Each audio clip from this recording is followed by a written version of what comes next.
बड़ी अच्छी एक कहानी हास्य रस कवि रहा। श्रोता लोगन से निवेदन बा दिल थाम के सुनल जाई, बड़ा आनंद आई। 4 लाइन भूमिका में कहल गई मास्टर।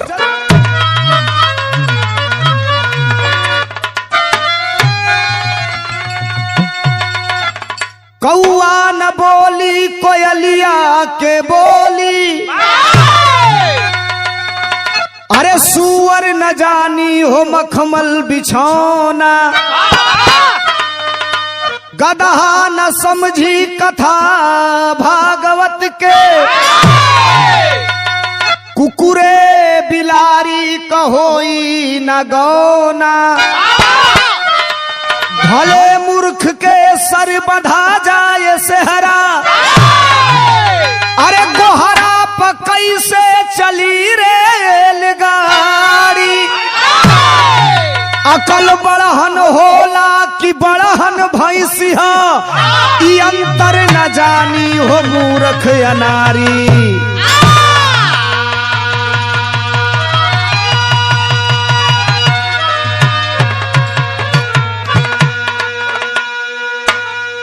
हमरा गया कवि लिखलन कि अकल बड़हन होला कि बड़हन भैंसिया, ई अंतर न जानी हो मूर्ख अनारी। बिरहा का बड़ी सुंदर प्रस्तुति आपके बीच में बात तनी सा दिमाग लगावल लई, बड़ा खूबसूरत एगो गजल लगल। कैसे?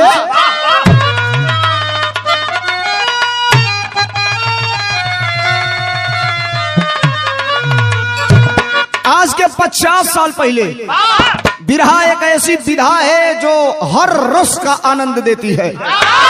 आज के नौका नॉनवेज गीत में आज के 50 साल पहले वाला गीत में अंतर मिला लिया लोग। आज के 50 साल पहले का गीत लेकिन कितना मजबूत बात। कैसे मास्टर? कि एक बात, अरे एक बात हज कहूँ सजनी, गठियाले चुनरिया में, अरे एक बात कहूँ सजनी, जियो जियो ये बात है।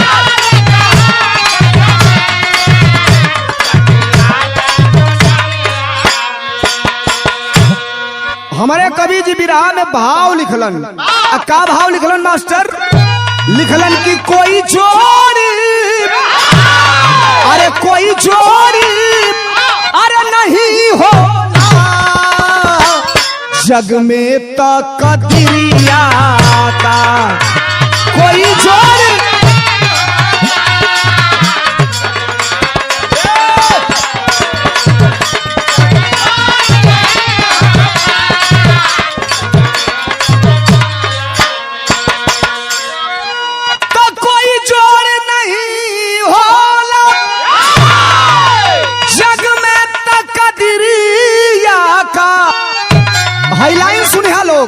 कि कोई जोड़ी, कोई रंग, अरे नहीं होला बुद्धि के चुनरिया का, अरे कोई रंग, अरे बुद्धि के चुनरिया का। क्या बात है यारी भाई?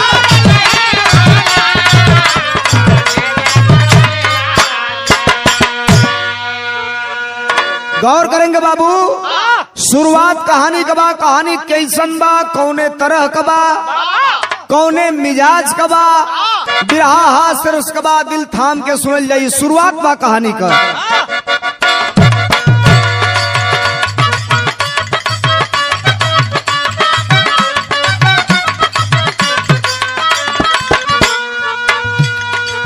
धन बुर्बक कत होशियार भूखे ना रही है, अकल वाला के कब्बो पढ़ल लिखल ना पई है।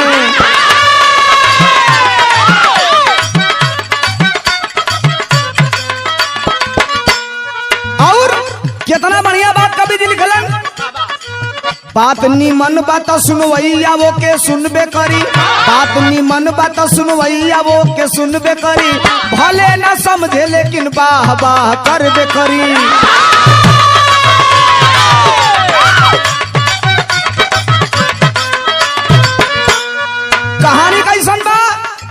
रहे एक गांव मंगरू धोबी का बसेरा बा, रहे एक गांव मंगरू धोबी का बसेरा बा, बियाह भइल लेकिन जिंदगी में अंधेरा बा।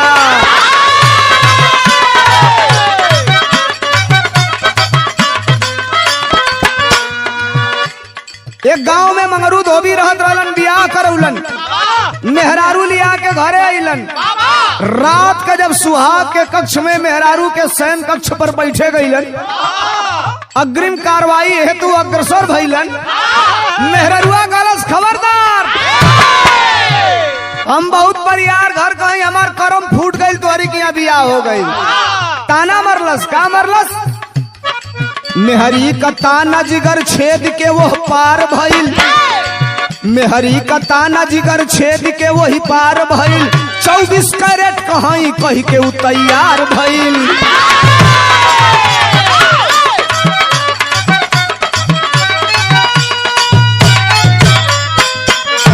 मेहररुआ कहलस कि हम जौने बाप का बेटी हैं, हमारी बाप की यहाँ हीरा जवाहरात मोती का भंडार लगल है, मखमल की बिछौना पर सुतीला।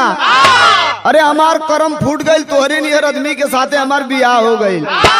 एगो बात याद रखा, जवले सगरी व्यवस्था क के घर में ना ले अइबो, तवले न हम तोहरे साथे खाइब, न तोहरे साथे पियब, न तोहरे साथे। अच्छा मर्द परेशान कहलस कि हम 24 कैरेट का मर्द है, सगरी व्यवस्था क के ले आइबा तो के राखब, छोड़ब ना। चल देलस मंगरुआ, गांव के किनारे गई एगो टेलर मास्टर रहलन, जाके कहलस पा लगी चच्चा। टेलर मास्टर कहला खुश रहो बच्चा। कहलस कि चच्चा हमके 9 रंग का टोपी सीधा। कहला कहो मंगरू, दुनिया का लोग 1 रंग का 2 रंग का टोपी पहिरेला, तू मर्दवा 9 रंग का टोपी का करबा? तरज लागल, कैसे तरज बा?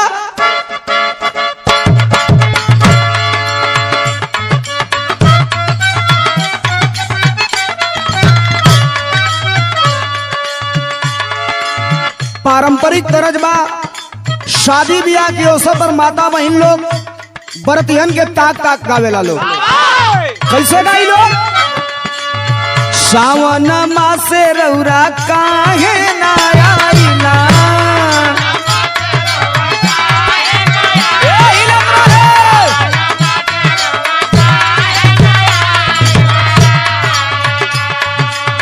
सावन मासे रौरा काहे ना आइला, अब कटहर के अधिकारी हाय सिया राम से बनो, कटहर के अधिकारी हाय सिया राम से बनो।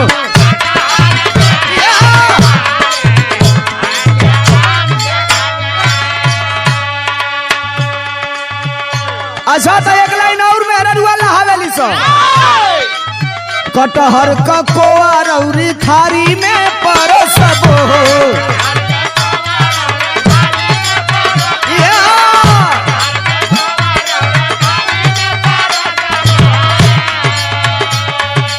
अरे कटहर का कोआ रौरी थारी में परसबो, अब मुअड़ी ढुकाई बरौरी हाय सिया राम से बनो, मुअड़ी ढुकाई बरौरी रोके।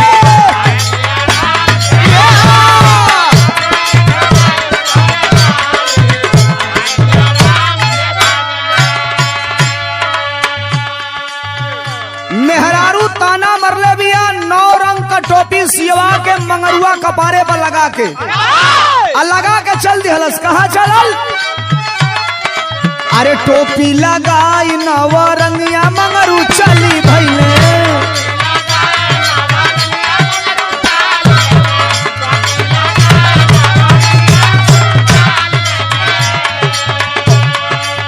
टोपी लगाई नवरंगिया मंगरू चल भइले, आई गईले राज दरबारे, हंस सब लोग वहां।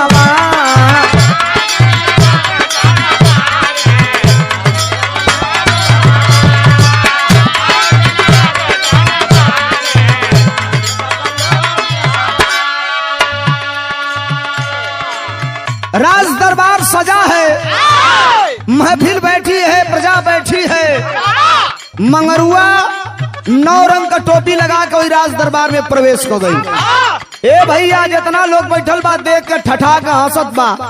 दुनिया 1 रंग 2 रंग का टोपी लगावे ले, आई मंगरुआ 9 रंग का टोपी लगा के आइल बा। लोग हंसत हवन तो ले राजा बोलौला, ए मंगरू यार भाई 9 रंग का टोपी कैसन है?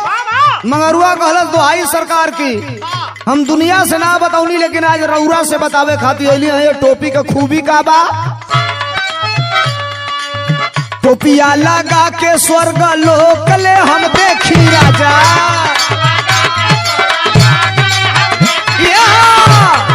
स्वर्ग लोक दिखाई देला।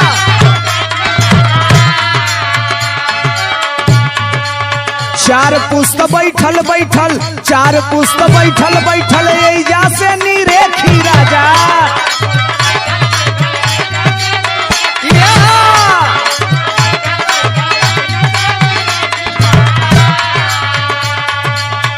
रोजो करी देवता पितर से यारी, रोजो करी देवता पितर से यारी। अरे हंसे सब लोग मुहावा, रोजो करी देवता पितर से यारी।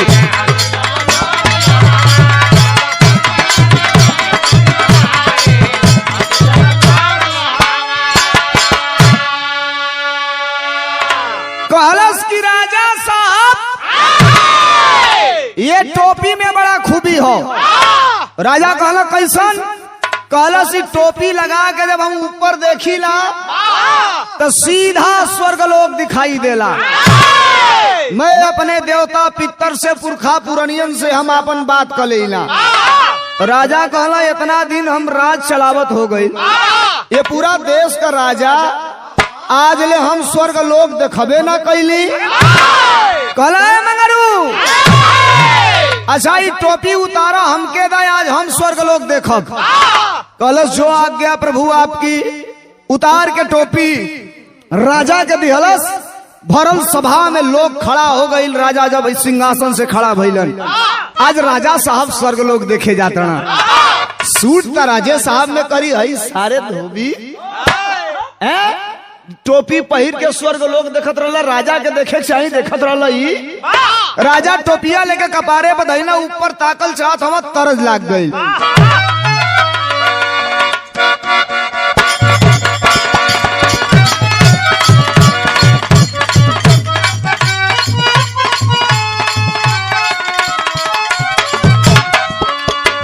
तरज बा ये तरज के बलेश्वर जी बिरहा का पहला कलाकार जो विदेशन में धूम मचौलन। बिरहा जब तावा वाला गाना चले, कैसेट चले, वो समय बलेश्वर जी का गाना चले। अपने जमाने में गौले रहलन। का गौले रहलन? गौलन की अटना जईबू की पटना जईबू, अरे की जईबू खैरुल्ला में। अब बलेश्वर जी गौला अमर भैया, अरे काहे जिलेबी, अरे काहे जिलेबी पत्थर से पत्थर की बड़ा मजा रसगुल्ला में। काहे जिलेबी पत्थर से पत्थर की बड़ा मजा रसगुल्ला में।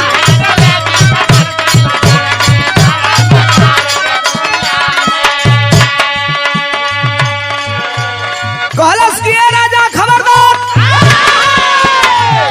ऊपर तकले से पहले एगो हमार बात सुन ला। राजा कहना बताओ। टंगरी गनगन गनगन सरपा कापा दिया कि राजा से सवाल का दिहलस। कहलस से टोपी टोपिया में एगो खूबी बा। कौन खूबी बा? अरे भरल सभा में ऊ राजा से कहलस,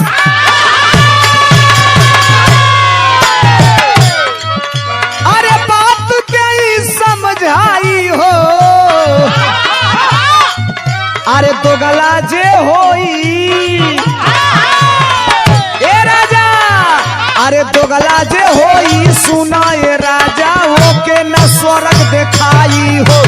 दोगला जे होई सुना ए राजा, हो के न स्वर्ग दिखाई। अरे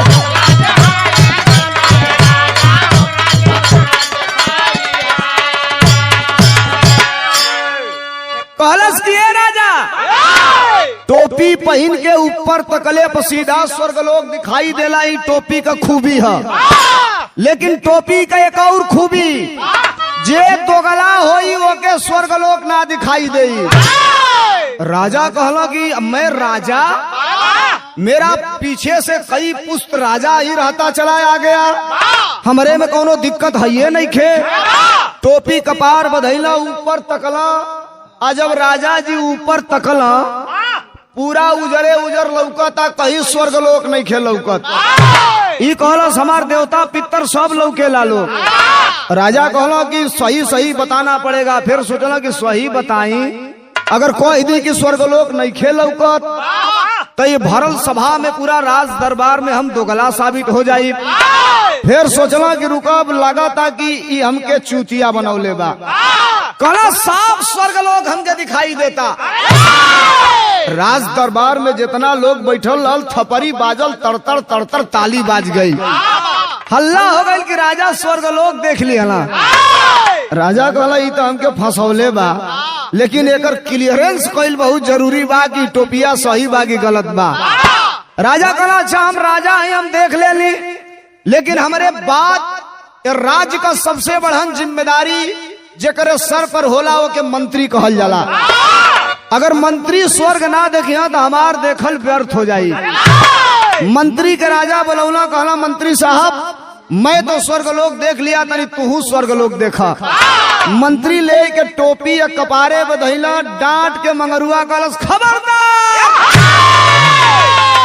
सरतवा उहे बाजे दोगला होई ओके स्वर्गलोक ना दिखाई दी।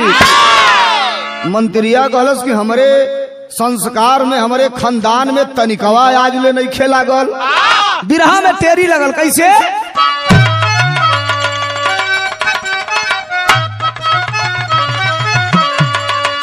अरे मंत्री का जनवा गाढ़े में पड़ल, अरे मंत्री का जनवा गाढ़े में पड़ल, अरे बतिया सही कहब लोग लागी तनवा मार,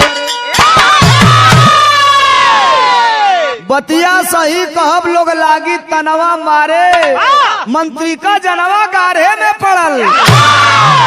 मंत्री टोपी लगा के ऊपर तकला, सफा हवा खराब, उजर उजर बादर की बात कुछ लौकते नहीं खे। मंत्रिया कहलस कि राजा जी कहला कि हमके स्वर्गलोक दिखाई देता, हमार कई पुस्तक लोग बैठल बा, हम देखत नहीं। आ जो हम कह दिली कि नहीं खे लौकत तो भरल सभा में हम दोगला हो जाई। आज ले राजा के बाद सबसे बड़का हैसियत हमारे बा। कहलस कि राजा साहब गुस्ताखी माफ करेंगे, जहां ले रउरा के दिखाई देत रहा उसे 3 लगी ऊपर ले हमके दिखाई देता। अब राजा फेर में पड़ला, सारे हमके लौकते नहीं रहल ह। मंत्रिया के लौके लागल। अच्छा मंत्रिया सही बा कि हम सही बानी कि टोपिया सही बिया, समझ में आवत नहीं खे। अच्छा मंत्री अगर झूठ बोल रहा होगा, राजा के अब वो शंका बा कि गलत बात बा।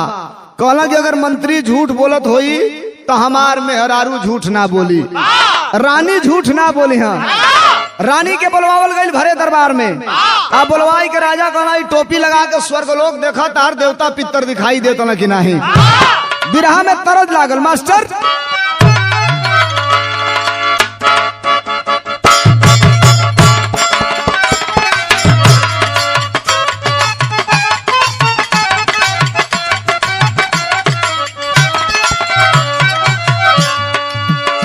कोनो मेहरारू का मरद परदेश कमाए चली गई। रात का जियो वाला मोबाइल से फोन कैलस, कहलस कि नाती का बेटा सोना दहता या कोयला पर छापा मारत। कहलस का अरे जल्दी बोल। मेहरुआ बताउलस का अरे दही के नदिया के तुहरा, अरे दही के नदिया के तुहरा बिलार रखवार भइल राजा, बिलार रखवार भइल राजा, बिलार रखवार भइल। दही के नदिया के तुहरा बिलार रखवार भइल राजा लागे डर ए देवर लागे डर ये देवर करी घात ये राजा दिन रात रहे छतिए पर हाथ ये राजा लागे डर ये देवर करी घात ये राजा दिन रात रहे लागे डर ये देवर करी घात ये राजा।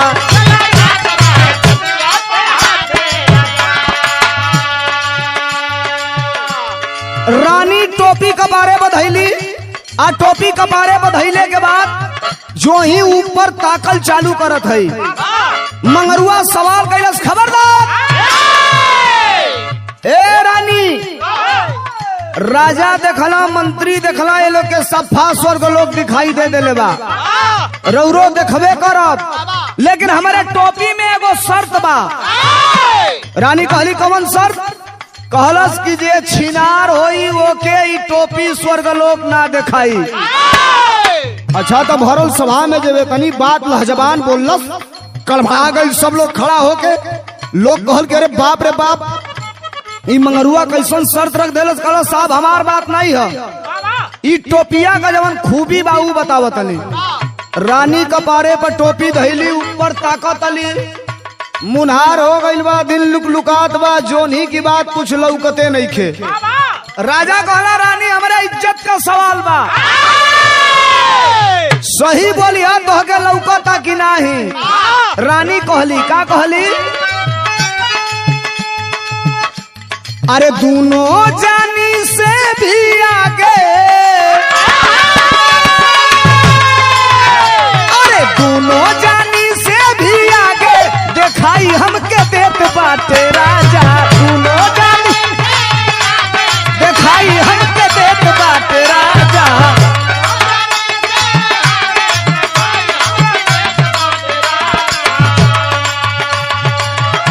अरे दोनों जानी से भी आगे दिखाई हमके देत बाटे राजा और लौकताटे हमार घर खानदान ये राजा खूब होत बाटे वही का नाच गान ये राजा लौकताटे हमार घर खानदान खूब होत बाटे वही का नाच गान ये राजा खूब होत बाटे वही का नाच। रानी काली की साहब जितना रौरा के दिखाई दिहलस जितना मंत्री के दिखाई दिहलस वो दोनों जानी के चरगुन्ना हमके ऊपर ले दिखाई देता। राउर खौर खानदान का देवता पितर हमारी खौर खानदान का देवता पितर जितना लोग बालो सब लोग दरबार सजल बा बैठल बा आ वो लोक में नर्तकी आके नाचत है चारों ओर मनोरंजन होत बा। राजा सोचत हम सारे गड़बड़ हम ही बाली मंत्रिया सोचता रानी के लोग गई गड़बड़ हम बाली बतावत केहू केहू से नहीं खे। अच्छा तो राजा के दिमाग में को बात याद आ गई जब हमारे पसंद का हो गई तो हमारे बात का क्लियर कैसे हुई बिरहा में पहपट लगल कैसे मास्टर। अरे राजा सोचे मन में तब गुस्सियाई शंका भारी बा। अरे राजा सोचे मन में तब गुस्सियाई शंका भारी बा आ सही बताई है के हमार माई शंका भारी बा।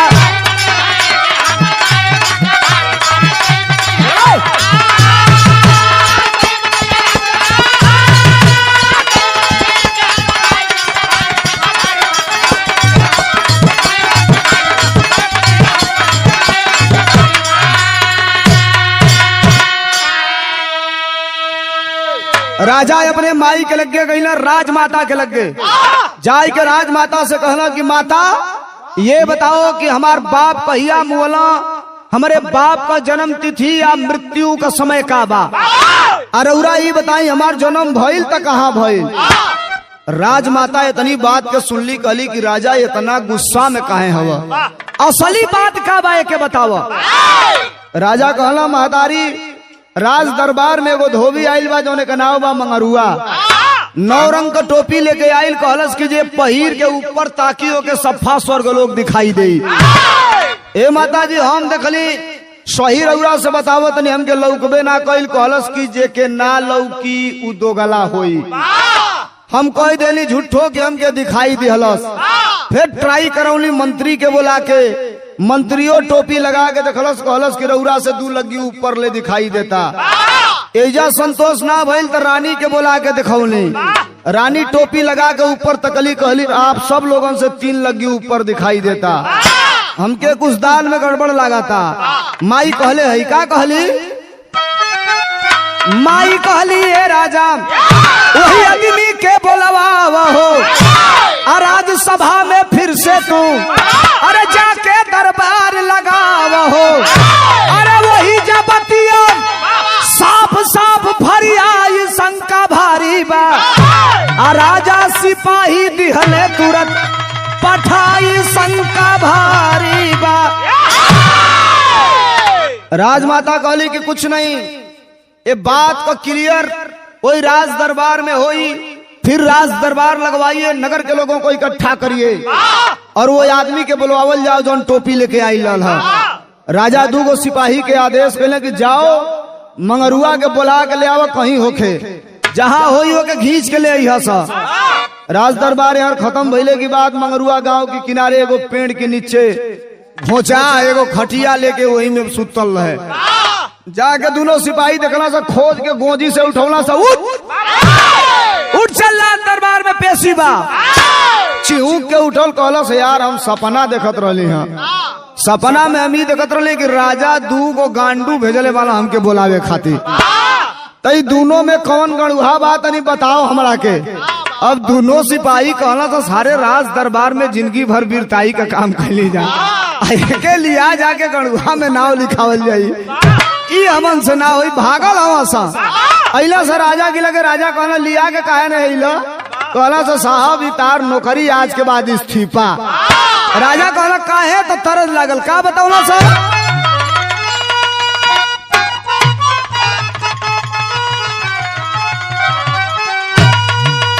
कहला सच ना हक भइल मोरी, अरे ना हक भइल मोरी, अरे जवानी ये राजा अब बिगाड़ी दिहलस सरवा पानी, ये राजा बिगाड़ी दिहलस।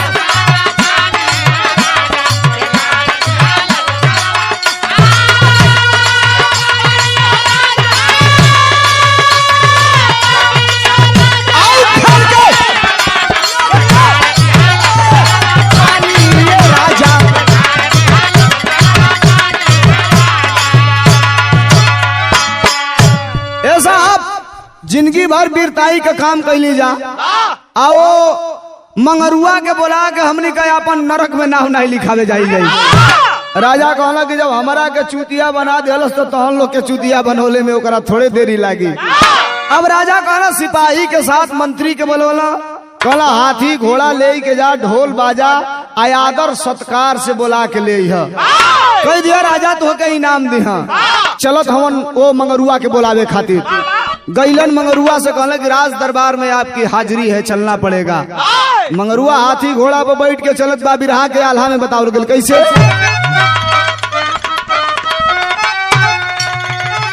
के हाथी पर सवार होके अरे वे चलल बा मंगरुआ दादा।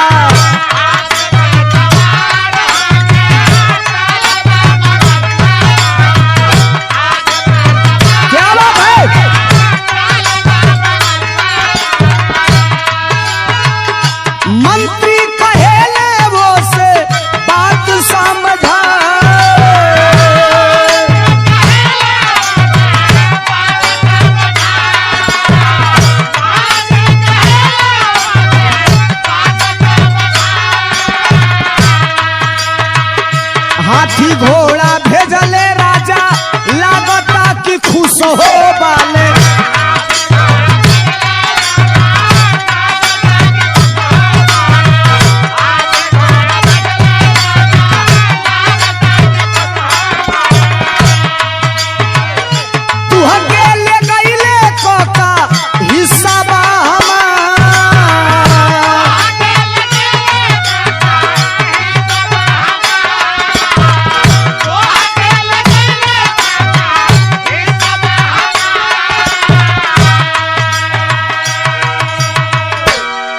मंत्री लेकर के हाथी घोड़ा पर बैठा के मंगरुआ के लेके आवत बा।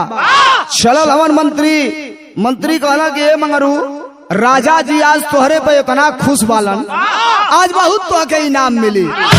अच्छा देखा, इतना मेहनत करके अली तो के लिया जाए खातिर जो इनामवा मिली ओमे से हमहू के कुछ देबा। कहला कि देखा मंत्री जी, राजा हमके जवन कुछ दिया, जितना दिया ओमे से आधा तुहरा के दे दे। मंत्री बड़ा खुश भइलन। सिपहिया कहला से सरकार एक बेर अली जा, ना गईला दूसरा बेरी मंत्री के साथे अली जा, हमने के ना देव तो हमन के साथे बेईमानी हुई। मंगरुआ कहलस की आधा दे दे मंत्री के, आय आधा जवन बचियो में आधा आधा तुहन दोनों जानी के दे दे। अच्छा इतने बतियावत चली आइल राज दरबार में आइल हलो। राजा जी बैठल हवन, आसन से उठ गईलन, निकाल के म्यान से तलवार कहलम मंगरुआ सही बताओ नहीं तो गर्दन धड़ से अलग कर दे। छोट जात कमजोर आदमी, राजा का तड़प बर्दाश्त ना भइल, टंगरी गनगन कांपे लगल। कहलस सरकार, मेहरारू आइल सुहाग रात के दिने, ताना मरलस की जोले हमके सुपर बढ़िया वीआईपी व्यवस्था नहीं करब तोले तोहरे साथे ना रहब। कमजोर आदमी ये साहब, 1 रुपया घर में बा नहीं, सोचनी कोनो जुगाड़ लगाई, कुछ कमा के ले आई, वही से अपने मेहरारू के सब व्यवस्था पूरा करके होके आज के बाद राखब। राजा का सरेआम गुस्ताखी किए हो और तुम्हारा दंड जानते हो। मैं हुक्म देता हूँ कि इस मंगरू धोबी को फांसी पे लटका दिया जाए। आई हो दादा, मंगरुआ गनगन कांपत बा, आग से लोर चलत बा, रोवत बा, लेकिन हिम्मते मर्दे खुदा हौसला बढ़ौलस। लेकर के जाते हैं, जल्लाद फांसी के तख्ते पर खड़ा कर दिए। गले में जो ही फंदा डाला गया, राजा गए और कहे कि मरने वाले की अंतिम इच्छा पूछी जाती है, बताओ तेरी हार्दिक इच्छा क्या है। कहलस साहब, आइन मौका पर सही समय पर हमसे बात पूछल गई बा, हमारी इच्छा जानल चाहत अली तो हमारी ये इच्छा बा कि हमके 100 जूता मरवावल जाओ। आज दादा इतनी बतिया जब राजा सुनला, कहला कि ठीक बात, तुम्हारी अंतिम इच्छा पूरी की जाएगी। बोलौलन जल्लाद के जल्लाद जूता लेके चलल, 100 जूता मारे। कहलस कि 1 मिनट खबरदार, मंगरू धोबी फांसी पर तो चढ़ ही जाता ये साहब, हम तो मुँह वही जाता नहीं, लेकिन 2-3 लोग के हम वचन देले बानी, अगर वचन पूरा ना करब तो वह लोक में जाके हमारा आत्मा भटकी। तो पूछल लोग कि के वचन देले वाला, का वचन देले वाला। तो हम मंत्री के वचन देले रहनी कि राजा हमके जवन कुछ दिया ओकर आधा तुहरा के दे दे। 100 जूता मंगले बानी, हमके 100 जूता मिले जाता है, में से 50 जूता मंत्री के पहले दे दिहल जा। अरे धन्य हो पंच लोग। वही सरेआम सभा में, भरल सभा में मंगरुआ कहलस और निकाल के जूता वही मंत्री जी की कपारे पर 50 जूता दनादन चलल। जब 50 जूता खत्म हो गई, अब जल्लाद कलश ही 50 तुहके। कलश ना साहब, अबे अन्याय हो जाई। कहली कि आधा तुहके दे दे, जौन आधा बचियो में आधा आधा है, दोनों जनी सिपाही लोग के दे। अब वही सिपाही लोग के खड़ा करा के 25 जूता एक जानी सिपाही के, अब 25 जूता एक जानी सिपाही के। मंगरुआ का 100 जूता पूरा हो गई तो राजा कहना, अरे बाप रे बाप, इतना बड़ा दिमागदार आदमी तो मेरे राज्य में, मेरे नगर में आज तक मैं कहीं देखा ही नहीं। ये तो मेरे मंत्री से कहीं आगे की चीज है। बोला खबरदार, फांसी से नीचे उतारा जाए। फांसी से नीचे उतारल गई और नीचे उतार के करेजा से सटाई के मंगरुआ के कहना, मंगरू तोर स्थान फांसी पर नहीं खे, अब तोर स्थान हमारे बाद वाली कुर्सी पर बा। देखा बुद्धि का बलिहारी, यही से कहल गई बिरहा के खड़ी में कैसे।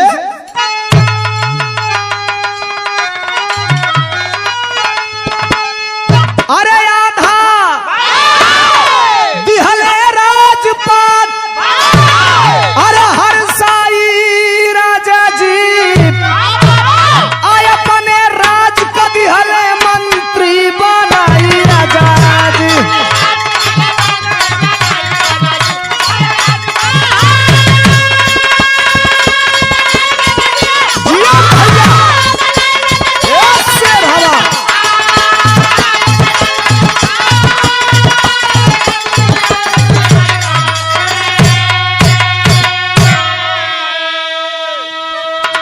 कहला इस आदमी की ऐसी विशेषता है कि ऐसन लोग के रहते नहीं राज पया फतियाई अबो करी तो ऐसन लोगवा अरे झट देना सुलझाई अपने मुंह से कैले हवा खूब बड़ाई राजा जी।